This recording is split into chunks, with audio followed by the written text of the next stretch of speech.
ഉച്ചയോടുകൂടി പിടിവിട്ട് സ്വർണ്ണ വിപണി. സ്വർണ്ണവില വീണ്ടും കുതിക്കും. രാജ്യാന്തര വിപണിയിലും ഇന്ത്യൻ മാർക്കറ്റിലും അതിശക്തമായ രീതിയിലുള്ള മുന്നേറ്റം തുടരുകയാണ്. ബുധനാഴ്ച രാത്രിയത്തെ ഫെഡ് മീറ്റിംഗിന് ശേഷം സ്വർണ്ണ വിപണിയിൽ ഓരോ നിമിഷത്തിലും മുന്നേറ്റമായിരുന്നു തുടർന്നത്. ഇന്നലത്തെ മീറ്റിംഗോടുകൂടി സ്വർണ്ണ വിപണി വീണ്ടും ഉണർന്ന് പ്രവർത്തിക്കുകയായിരുന്നു. ഇന്ന് ഫ്രൈഡേ, ഇന്നും കാര്യമായ മീറ്റിംഗ് ഉണ്ട്. ഒരുപക്ഷെ രാത്രിയോടുകൂടി വിപണി വീണ്ടും കുതിച്ചേക്കുമെന്നാണ് റിപ്പോർട്ടുകൾ. സെപ്റ്റംബർ മാസം പലിശ നിരക്ക് കുറച്ചേക്കുമെന്നുള്ള സൂചനയാണ് ലഭിക്കുന്നത്. അങ്ങനെ സംഭവിക്കുകയാണെങ്കിൽ ഔൺസ് ഡോളറിൻ്റെ കണക്ക് $2,500 കടന്ന് മുന്നേറുന്ന കാര്യത്തിൽ സംശയമില്ല. സ്വർണം വിൽക്കാനുള്ളവർക്ക് ഒരുപക്ഷെ ഇനിയും കാത്തിരിക്കാൻ സമയമുള്ളവർക്ക് സ്വർണ്ണവില വീണ്ടും കുതിച്ചേക്കും. സ്വർണ്ണവില ഇന്ന് വീണ്ടും കൂടുകയായിരുന്നു. ഒരു പവന് രൂപ കൂടി 51,840 ഇന്ന് വ്യാപാരം നടക്കുന്നത്.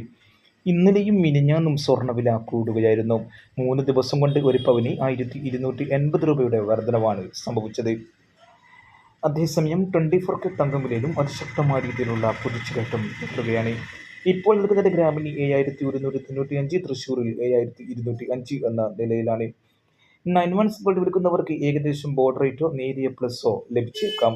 സ്വർണ്ണവില ഇന്നത്തെ വിലയേക്കാൾ നേരിയ തോതിലുള്ള ഒരു മുൻതൂക്കം ഇന്ന് സ്വർണം വിൽക്കുമ്പോൾ നിങ്ങൾക്ക് ലഭിച്ചേക്കാം. വെള്ളിവിലയിൽ ഇന്നും മാറ്റമില്ല. ഗ്രാമിന് 90-ലും 10 ഗ്രാമിന് 900-ലുമാണ് വ്യാപാരം നടക്കുന്നത്. കൃത്യമായ നേരത്തെയും സ്വർണ്ണവില അറിയാനും സ്വർണ്ണ വിപണിയിൽ വരുന്ന മാറ്റങ്ങളെക്കുറിച്ചുള്ള സൂചന അറിയാനും ഈ ചാനൽ സബ്സ്ക്രൈബ് ചെയ്യൂ. Thank you for watching. Thank you.